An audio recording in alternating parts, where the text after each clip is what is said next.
probably have seen these in your classroom, and this one in particular probably looks familiar from either second or third grade, maybe even all the way back to first grade. But this week in reading, we are going to focus on really what you guys have been told is cause and effect, and we're going to take it one step further this year. So just to review and revisit cause and effect, we know that cause kind of reminds us of the word because, right? The cause is the reason why something happens in the text, and then the effect is the result or what is happening. So like the event that occurs or the what, and then why it happened or the cause. So here are a few examples. These probably look familiar. Right here we see the sun shining, and then clearly it's raining. So because the sun comes out after the rain, the effect it has is that we might see a rainbow. Here's another example. The boy hit the ball. As a result, the window broke. Again, the event or what happened, now you have a broken window, and then what caused that to happen or why? Because the boy hit the ball with the bat. The last one here that you see, the sun was hot. So this is the cause or why something's happening, and then what happened, therefore the ice cream melted, or the effect.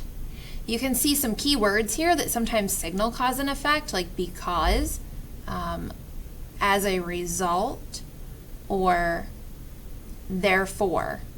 So those are 3 key words that we might see. There are many others, but in this example, those are some of those key signal words. But you might be wondering, okay, so we said we were going to take it a step further. So now I'm going to switch to a dual screen. Don't mind me. And I want you to take a look over here at this side of the screen where it says Understanding Historical Text.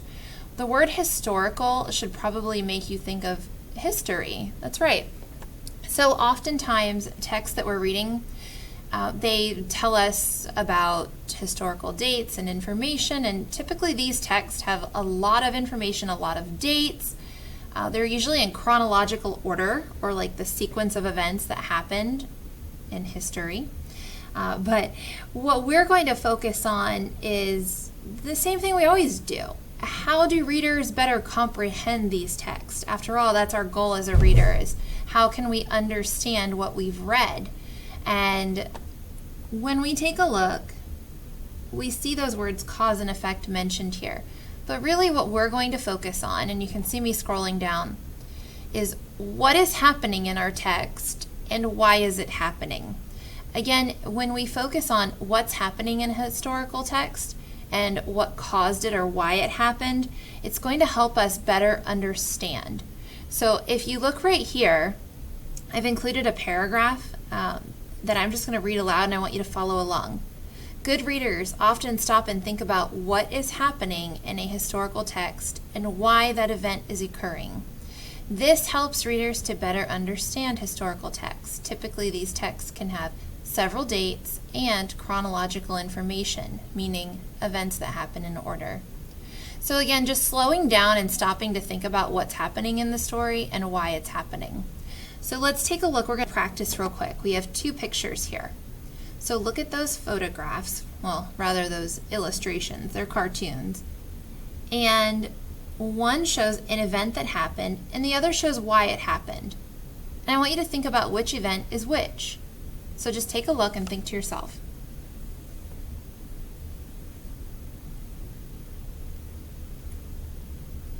Right, we can look at these illustrations and we can tell that right here, the boy is riding his bike, everything looks good, he's smiling, and he approaches what looks like almost like a thumbtack or a nail in the road.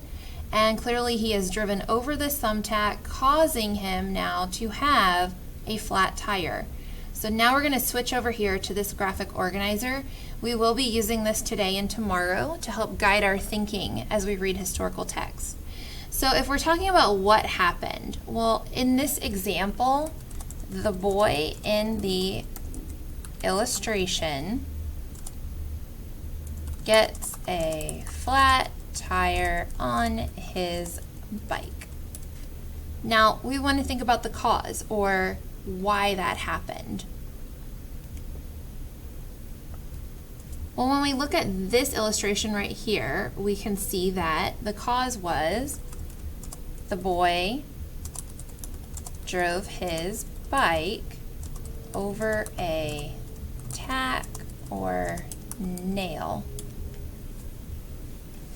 So again, this is obviously a very simple example, but just to introduce the idea of what happened in a text and why it happened.